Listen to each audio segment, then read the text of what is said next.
ဆက်စချင်းပြောချင်တာကတော့ ICJ မှာအခုဝန်ကြီးဦးကိုလိုင်းဦးဆောင်ပြီးဝန်ကြီးဒေါက်တာတီတာဦးပါပြီးဒီအဖွဲ့ဝင်နေကျမတို့ရုံးကကြံပေးဒေါက်ခင်ဦးလိုင်းမှာပါသွားတယ်။သွားရှင်းပြတာကျမအနေနဲ့အပြည့်အဝထောက်ခံပါတယ်။ဘာကြောင့်လဲဆိုတော့ဒီလို2016နဲ့19မှာဒီကိစ္စတွေပေါ့ဒီဘင်္ဂါလီတွေကိုလူမျိုးသုံးစိမှုဖြစ်စေတယ်ဆိုတဲ့ဆွဆွဲချက်နဲ့ပတ်သက်ပြီးဖြစ်တဲ့နှစ်တွေမှာဒီအစိုးရမတိုင်ခင်ကအဖြစ်မှန်တွေကိုတက်တဲ့အထောက်ထားနဲ့ထောက်ပြတင်ပြတာနိုင်ငံတကာအတိုင်းဝိုင်းကိုဒါပထမဦးဆုံးအကြိမ်လို့ပဲပြောရမယ်အဲ့တော့ဒါပထမဦးဆုံးအကြိမ်ဒီအစိုးရလက်ထက်မှာမှန်မှန်ကန်ကန်အဖြစ်စဉ်တွေကိုရှင်းပြခဲ့တာပဲကိုရှုထောင့်ကနေအထောက်အထားတွေနဲ့နိုင်ငံတော်ရှုထောင့်နိုင်ငံအချုပ်အခြာရှုထောင့်တိုင်းရင်းသားတွေရဲ့ရှုထောင့်ကနေတင်ပြနိုင်တာဒါပထမဦးဆုံးအချိန်ပဲဟိုအရင်အစိုးရတော့အဲ့ဒီတင်ပြတဲ့အဆင့်လောက်မရောက်ခဲ့ဘူးအဲ့ဒီတော့ကလည်းကျွန်မနားထောင်ခဲ့ပါတယ်အဖြစ်ပြက်မှန်ကိုတင်ပြခြင်းအထိမရောက်ခဲ့ပါဘူးဆက်ပြီးပြောမယ်ဆိုအဲ့ဒါကြောင့်ခုလောလောဆယ် The Hague မြို့မှာဖြစ်နေတဲ့ ICJ ပေါ့လေမြန်မာနိုင်ငံကဂမ်ဘီယာနဲ့အမှုဖြစ်နေတာကဂမ်ဘီယာဆွဆွဲတာပေါ့လေအဲ့တော့ကျွန်မအနေနဲ့ပထမခန္ဓာပေါ့လေဒီကိစ္စမှာ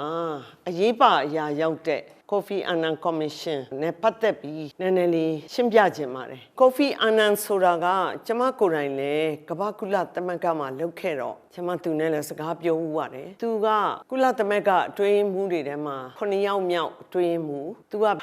1996ကနေ2000နဲ့ခွန်အထိသူလုပ်ခဲ့ပါတယ်အဲ့တော့ပထမအချက်ကျမပြောချင်တာကသူ့ကိုဘာလို့ရွေးလိုက်လဲဆိုတာ report ကိုဥဆောင်မှုဘာကြောင့်ရွေးလိုက်လဲဆိုတာကျမရှင်းရှင်းပြောရင်သိနားမလည်ဘူးဘာဖြစ်လို့လဲဆိုတော့ဒီကိုဖီအာနန်ရဲ့ကိုရေးအထုပ်ပတ်တိပဲဖြစ်ဖြစ်ဒီ UN ကထုတ်တဲ့အထုပ်ပတ်တိပဲဖြစ်ဖြစ်အထုပ်ပတ်တိတစ်ခုခုကိုကြည့်လိုက်မယ်ဆိုလို့ရှိရင်ကိုဖီအာနန်က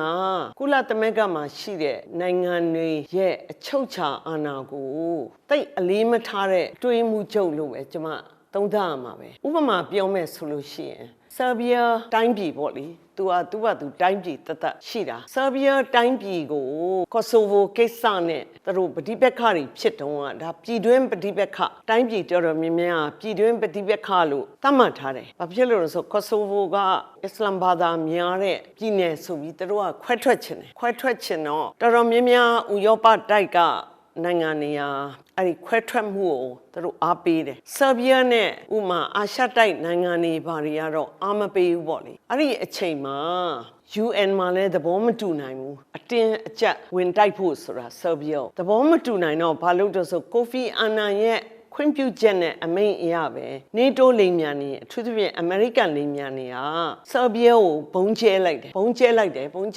1996ခုနှစ်သူအတွင်းမှုချုပ်ဖြစ်နေပြီမလကနေမေလအထိသူဘုံကျဲတယ်ဘုံကျဲရင်းနဲ့တရုတ်တန်ယုံကိုသွားထိတယ်ယူဂိုစလာဗီးယားအရင်ငကိုယူဂိုစလာဗီးယားတိုင်းပြည်မှာရှိတဲ့ဆာဘီယာမြို့တော်ဖြစ်တဲ့ဘယ်လ်ဂရိတ်မှာအဲ့ဒီမှာမြို့တော်မှာတရုတ်တန်ယုံကိုသွားထိတော့တရုတ်သတင်းတောက်3ဦးသေသွားတယ်တရုတ်တန်ယုံကတရုတ်လူမျိုးတွေ21ယောက်လောက်ဒဏ်ရာရတယ်ဆိုတော့ဒါကကုလသမဂ္ဂကခွင့်ပြုထားတဲ့ဘုံကျဲခြင်းလည်းမဟုတ်ဘူးသူကသူတစ်ဖက်သက်သက်အနိုင်ကျင့်တယ်လို့ပဲတော်တော်များများတိုင်းပြည်တွေကယူဆကြတယ်အဲ့တော့ဒီကော့ဆိုဗိုခွဲထွက်တော့လေဥရောပတိုက်ကအားပေးတယ်ဒီဘုံကျဲတဲ့ဖိအားတွေနဲ့ဆိုတော့ဆာဘီယာကကော့ဆိုဗိုကိုခွဲထွက်တာတော့ခွင့်မပြုဘူးဒါမဲ့ခွဲထွက်ခံလိုက်ရတယ်ယနေ့အထိပဲကော့ဆိုဗိုကိုတီးခြားနိုင်ငံအဖြစ်အတိမမပြုတ်တဲ့အစိုးရတွေကကမ္ဘာပေါ်မှာပုံများတယ်အနောက်နိုင်ငံတွေကတော့အတိမပြုတ်တယ်ပေါ့လေအဲ့တော့ကျွန်မဆိုလိုတာကကော့ဆိုဗိုနဲ့ဆာဘီယာကိစ္စမှာနိုင်ငံရဲ့အချုပ်အခြာဖြစ်တဲ့ဆာဘီယာရဲ့လိုအပ်ချက်တွေကိုနောက်ပြီးသူ့ရဲ့ဥပဒေဘောင်တွေပါတယ်မစင်စားပဲတစ်ဖက်သက်ဒီလိုဘုံကျဲခိုင်းတာကတော့အဲ့ဒီနိုင်ငံကိုမလေးစားလို့ပဲလို့ကျွန်မတို့သတ်မှတ်ရမယ်ဆာဘီယာနိုင်ငံရဲ့အချုပ်အခြာအာဏာကိုမလေးစားဘူးအဲ့ဒီကတည်းကဒါ1996ဆိုတော့အဲ့ဒီကတည်းကကိုဖီအာနန်ကအတွင်းမှုချုပ်ဖြစ်နေတော့သူကဒီ2009ထိဖြစ်တာဘူးဘယ်တော့အခါမှကျွန်မတို့နိုင်ငံမှာရှိတဲ့ဒီခွဲထွက်တဲ့ကိစ္စတွေခွဲထွက်ဖို့တောင်းဆိုတဲ့ဒီဘင်္ဂါလီတောင်းဆိုချက်တွေဘာတွေဒီလူမျိုးအရာပေါ့လေနိုင်ငံတော်ကသတ်မှတ်တဲ့အခေါ်အဝေါ်နဲ့မသတ်မှတ်ပဲတခြားအခေါ်အဝေါ်နဲ့သတ်မှတ်ပါတွေဒီလိုဟိုနိုင်ငံတော်အချုပ်အခြာကိုလာထိပါတဲ့ကိစ္စတွေမှာ ကိုဖီအာနန်ကိုရှင်းပြောရင်ကော်မရှင်တစ်ခုဖွဲ့ပြီးကိုဖီအာနန်ကိုအဲ့ဒီကော်မရှင်ဥက္ကဋ္ဌအနေနဲ့ခန့်မယ်လို့ကျွန်မမထင်ခဲ့ဘူး။ဘာဖြစ်လို့လဲဆိုတော့သူ့လုပ်ရက်တွေအားလုံးကနိုင်ငံတနိုင်ငံရဲ့အချုပ်ချာအာဏာကိုသူအလေးမထားဘူးဆိုတာပြနေတယ်လို့ကျွန်မတို့ယူဆခဲ့တယ်။အဲ့ဒီအချိန်မှာ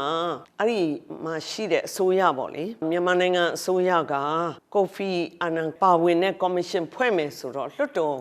တဲမှာရခိုင်ပါတီပေါ့လေ ANP နဲ့ပြည်ထောင်စုကြံ့ခိုင်ဖွံ့ဖြိုးရေးပါတီပြည်ခိုင်ဖြိုးလို့ခေါ်တဲ့ USDP ကကန့်ကွက်ကြတယ်မလုပ်ပါနဲ့ကျမတို့သဘောမတူကြဘူးပေါ့လေဒါမဲ့အဲ့လိုကန့်ကွက်ချက်တွေကိုနားမထောင်လွတ်တော်ကိုပေးမဆုံးဖြတ်ပဲအဲ့ဒီအချိန်ကလုပ်ခဲ့တဲ့နိုင်ငံခေါင်းဆောင်တွေကကိုဖီအာနန်ကိုကော်မရှင်ဖွဲ့ခိုင်းပြီးအဲ့ဒီမှာစုံစမ်းခိုင်းတယ်စစ်ဆေးခိုင်းတယ်အဲ့ဒါပြီးတော့စီရင်ခံစာထုတ်ခိုင်းတယ်ဒုတိယကဏ္ဍအနေနဲ့ပြောရမယ်ဆိုလို့ရှိရင်ကိုဖီအာနန်ကော်မရှင်ကိုဖွဲ့ပြီးသူတို့ကကွင်းစင်ပြီးအစီရင်ခံစာထုတ်တော့ဘယ်လိုဖြစ်လာလဲဆိုပြောရမယ်ပထမအချက်ကတော့ကွင်းစင်းနေတော့မယ်သူတို့ကဒီဘင်္ဂါလီမိသားစုတွေဘင်္ဂါလီရွာတွေကိုသူတို့ကသွားပြီးစစ်ဆေးလုပ်တာပေါ့လေကိုတွေ့အင်တာဗျူးတွေပေါ့ကိုတွေ့စစ်ဆေးတွေပါတယ်လုပ်တယ်သူတို့အင်တာဗျူးတွေလုပ်နေတော့ဖုန်းကဝင်လာတယ်ဖုန်းတွေဝင်လာပြီးချက်ချင်းပဲသူတို့ကိုသူတို့မွတ်စလင်ခေါ်ရကနေရိုဟင်ဂျာဆိုပြီးခေါ်တယ်အဲ့ဒီအချက်ကိုကြည့်လိုက်ရင်အပြင်ကနေတူဦးကဒီနာမည်ကိုသုံးအောင်ကြိုးကင်နေတဲ့သဘောရှိတယ်ပေါ့လေတတိယအချက်ကဘယ်လိုလဲဆိုတော့ဒီအစီရင်ခံစာထွက်လာတော့နိုင်ငံတော်အနေနဲ့ဒါတွေကိုအကောင့်ထဲပေါ်လို့အင်မတန်ခက်တဲ့အချက်တွေပါတယ်ပါတော့အဲ့ဒီအချက်တွေကဘာတွေလဲဆိုတာကျွန်မအနေနဲ့အနည်းငယ်ပြောလို့ပါတယ်ဒါပေမဲ့အဲ့လိုမပြောခင်အကောင့်ထဲပေါ်လို့ခက်တယ်ဆိုတော့အကောင့်ထဲမပေါ်တော့ဘာဖြစ်တုံးဆိုတော့နိုင်ငံတော်အနေနဲ့ပြောကန်ထီးတာပေါ့ကိုဖီအာနန်လိုအထင်ကြီးပုဂ္ဂိုလ်ကြီးထောက်ခံတဲ့အစီရင်ခံစာသူကိုယ်တိုင်ပါခဲ့တဲ့အစီရင်ခံစာမှာဘာကြောင့်ဒီလိုထောက်ခံတဲ့အတိုင်းမလုပ်လဲဆိုတာအဲ့လိုမေးစရာတွေဖြစ်လာတော့အဲ့ဒီအချိန်မှာနိုင်ငံတော်ကခေါင်းဆောင်တွေကလည်းပြောတယ်အဲ့ဒီအတိုင်းလုပ်ပါမယ်ဆိုကတိပေးတယ်ပြီးတော့ခုချိန်ကတော့အများကြီးအချိန်တွေလည်းကုန်ကန်းသွားပါပြီရခိုင်ပြည်အချိန်တွေကလည်းအင်မတန်ပြောင်းလဲသွားပါပြီအဲ့တော့အဲ့ဒါတွေတော့အကောင့်ထဲပေါ်လို့လွယ်လားမလွယ်လားဆိုတာအဲ့ဒါပရိသတ်တွေကိုယ့်အကိုဆုံးဖြတ်ဖို့လေအဲ့ဒီအကောင့်ထဲပေါ်ဖို့အခက်ခဲတွေ့မှာကတော့ပထမဦးဆုံးနိုင်ငံသားဥပဒေကအခုချိန်မှာနိုင်ငံတော်ပေါ်တက်ရောက်တာက1980နှစ်နိုင်ငံသားဥပဒေအဲ့ဒီအတိုင်းနိုင်ငံသားလူချင်းအဲ့ဒီနိုင်ငံသားဥပဒေနဲ့ဘောင်ညီအောင်နိုင်ငံသားအဖြစ်ရှောက်ရမယ်မှတ်ပုံတင်ရှောက်ရမယ်ဆိုတာဒါကဘယ်ဘာသာဘယ်လူမျိုးကိုမှပြစ်မှတ်ထားပြီးလုပ်တဲ့ဥပဒေမဟုတ်ပါဘူး။အဲ့ဆိုကျမကိုယ်တိုင်လည်းရှမ်းပြည်မှာနေပြီးရှမ်းပြည်မှာကြီးခဲ့တာပဲ။အဲ့ဒီအချိန်တုန်းကရှမ်းနဲ့တရုတ်နယ်စပ်မှာဆိုတရုတ်လူမျိုးတွေလည်းဒီဥပဒေကိုဘလို့ပဲပြောလိုက်နာရတာပဲလေ။တချို့တွေကနိုင်ငံသားကပ်ပြားရှိမယ်အဖေကရှိချင်မှရှိမယ်အဲ့လိုဟာမျိုးတွေပေါ့လေ။အဲ့တော့ကိုဖီအာနန်ကော်မရှင်ရဲ့အစီရင်ခံစာဘလို့ထွက်လဲဆိုတော့အဲ့ဒီထဲမှာဝေဖန်ထားတယ်ဒီမြန်မာနိုင်ငံသားဥပဒေဒီတဲ့နိုင်ငံတကာအဆင့်အတန်းနဲ့နိုင်ငံတကာသတ်မှတ်ချက်တွေနဲ့မမိဘူးတဲ့အဲ့လိုပြောထားတယ်အဲ့တော့အဲ့ဒီဥပဒေကိုတဲ့ပြန်ပြီးဆန်းစစ်ပြီးပြင်သင့်တယ်လို့ပြင်ရမယ်ပေါ့လေအဲ့လိုပြောထားတယ်ပြောထားတော့အဓိကဘာလဲဆိုတော့တစ်အချက်ကကျမအနေနဲ့ဒါသုံးသပ်တာပါဒါကတော့လူတိုင်းသုံးသပ်နိုင်ပါလေနိုင်ငံတကာစံဆိုတာဘာလဲနိုင်ငံသားဥပဒေမှာဟုတ်လားနိုင်ငံတကာစံရောရှိလားအင်္ဂလိပ်ဗြိတိန်နိုင်ငံသားဖြစ်ဖို့ဟာသူ့မှာသူသတ်မှတ်ချက်ရှိမယ်အမေရိကန်နိုင်ငံသားဖြစ်ဖို့ဟာလည်းကျမကြားဘူးသလောက်သတ်မှတ်ချက်ရှိတယ်ဘယ်အခြေအနေကိုပြည့်စုံအောင်လုပ်ရမယ်ဘယ်သို့ဘယ်ဝါပေါ့လေပါတယ်ထိုင်းနိုင်ငံသားဖြစ်ဖို့ဟာလည်းဥမာသတ်မှတ်ချက်တွေရှိတယ်ကျမတို့မြန်မာနိုင်ငံသားကြတော့ပထမသတ်မှတ်ချက်တွေအများကြီးရှိပါတယ်ဒါပေမဲ့ဒီသတ်မှတ်ချက်တွေကြားထဲမှာသတ်မှတ်ချက်ထင်းထင်းရှားရှားတစ်ခုကတော့အဲ့လိုပေါ့တိုင်းရင်းသားဘာသာစကားတစ်ခုကိုကျွမ်းကျင်ပြောနိုင်ရမယ်ဆိုတော့ဒီဟာတွေကဘလို့မှနိုင်ငံတကာစံနှုန်းနဲ့တော့နှိုင်းလို့မရဘူးနိုင်ငံတကာစံနှုန်းနဲ့ညီအောင်ပြန်ဆန်းစစ်ပြီးပြောင်းနေတာပြောင်းမေးရမယ်ဆိုတော့မခက်ပေဘူးလားပေါ့လေဒါကအင်မတန်အကောင့်ထဲပေါ်လို့မလွယ်တဲ့အကြံပြုချက်ပေါ့နော်သတ်မှတ်ချက်အဲ့လိုဖြစ်နေတယ်ဒုတိယတစ်ချက်ကကိုဖီအာနန်ကော်မရှင်ကမကြိုက်တာဒီနိုင်ငံသားကလည်းအဆင့်မျိုးရှိတယ်တဲ့အဲ့ဒါတခြားနိုင်ငံတွေမှာဒီနိုင်ငံသား အမျိုးအစားမရှိတာတော့မဟုတ်ပါဘူးတဲ့မြန်မာပြည်လောက်တော့သတ်မှတ်ချက်မများဘူးတဲ့အဲ့တော့ကိုတွေရဲ့နိုင်ငံသားဥပဒေကိုပြန်ကြည့်တဲ့အခါမှာတကယ်တော့နိုင်ငံသားဆိုတဲ့မှာနိုင်ငံသားမဟုတ်တဲ့လူတွေမဟုတ်ပဲနဲ့နိုင်ငံသားဖြစ်တဲ့လူတွေထဲမှာပဲနိုင်ငံသားဆိုတာသတ်မှတ်ချက်ရှိတယ်အဲ့ဒါကတော့မွေးကလေးကနိုင်ငံသား1823ခုနှစ်မတိုင်ခင်ကလေးကကိုမိဘဘိုးဘေးဘီဘင်တွေကဗမာပြည်ရောက်ပြီးအဲ့ဒီမိသားစုတွေကဆင်းသက်လာတဲ့ဥမာတိုင်းရင်းသားလူမျိုးတွေပေါ့ဒါတွေအားလုံးကတော့မွေးရပါနိုင်ငံသားတွေပေါ့နောက်တစ်ခုကတော့အဲ့နိုင်ငံသားဆိုရှိတယ်အဲ့နိုင်ငံသားဆိုတော့1948ခုနှစ်မြန်မာနိုင်ငံသားဥပဒေလှုပ်လိုက်တယ်အဲ့ဒီဥပဒေအရနိုင်ငံသားဖြစ်လာတဲ့ပုဂ္ဂိုလ်ကိုအဲ့နိုင်ငံသားလို့ခေါ်မယ်ပေါ့လေနောက်တစ်ခုကနိုင်ငံသား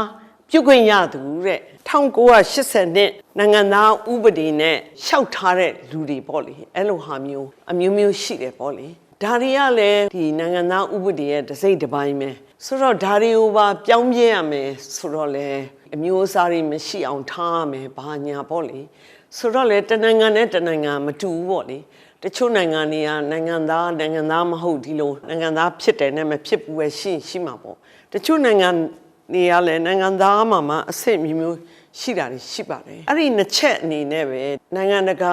စံတမတ်နှုံးနေဟလာစံတမတ်ထားတဲ့အတိုင်းဖြစ်တဲ့နဲ့နောက်တစ်ခုကနိုင်ငံသားအမျိုးအစားခွဲသင့်မှုဆိုတာနဲ့ပဲအကောင့်ထဲပေါ်ရတာပေါ့ဒါလို့ဆိုသူပြောတဲ့အခြေအနေမှာအရေးပေါ်ဖြစ်နေရခိုင်ကအဲ့ဒီအရေးပေါ်အခြေအနေမြန်မာပြည်ကလည်းအရေးပေါ်ဒီရခိုင်နဲ့ပတ်သက်လို့ကအရေးပေါ်အခြေအနေပဲအဲ့ဒီအခြေအနေမှာဘလို့မှဒီ1980နဲ့နိုင်ငံသားဥပဒေကိုတော့ပြောင်းလို့ရမှာမဟုတ်ပေါ့လေဆိုတော့အဲ့ဒါပါတယ်ပေါ့လေအဲ့ဒီຢာကိုကျွန်မမိမောင်းထိုးပြချင်ပါတယ်နောက်ခန္ဓာနှစ်ခုတတိယအချက်အနေနဲ့ရခိုင်ပြည်အဝင်အထွက်ပေါ့လေသတင်းတောက်တွေကအစနိုင်ငံတကာသတင်းတောက်တွေနိုင်ငံတကာပုံကိုယ်တွေကအစရခိုင်ပြည်အဝင်အထွက်အားလုံးကိုခွင့်ပြုရမယ်ဘာမှလုံခြုံရေးကန့်သတ်ချက်တွေမရှိအောင်ဆိုတာအဲ့ဒါလည်းပါတယ်အဲ့တော့အဲ့ဒီအချိန်မှာစောစောကပြောခဲ့တဲ့အတိုင်းပဲရေးဖို့အခြေအနေဖြစ်နေအင်မတန်တင်းမာနေတယ်ဆိုကိုနဲ့မဟုတ်ဘူးနော်တက်နဲ့လည်းမဟုတ်ဘူးရှင်းပြောရင်အဲ့ဒီတုန်းကတော့ရခိုင်နဲ့ဘင်္ဂလီနဲ့တင်းမာနေတဲ့အချိန်မှာလုံးဝလှုပ်ပေးလိုက်လို့လည်းမဖြစ်ဘူးလေအဲ့ဒီလုံခြုံရေးစီးမြန်းနေပါလိရှိခဲ့တဲ့အသွာလာစီးမြန်းနေအဲ့ဒါနောက်သဒုဒ္ဒအချက်ကဘာလဲဆိုတော့နေကြားဆောင်တတ်တွေပါအားလုံးရခိုင်ပြည်မှာရှိတဲ့လုံခြုံရေးပုံကိုယ်တွေအားလုံးကိုရဲတွေပဲရှိစေချင်တယ်ပေါ့အဲ့ဒီပုံစံပြောတော့လေနည်းနည်းဟိုလက်တွေ့မကြောက်ဘူးပေါ့လေဘာဖြစ်လို့လဲဆိုတော့တမတော်အခန်းကဏ္ဍမပပဲနဲ့အဲ့လိုပြောချင်ပါတယ်နော်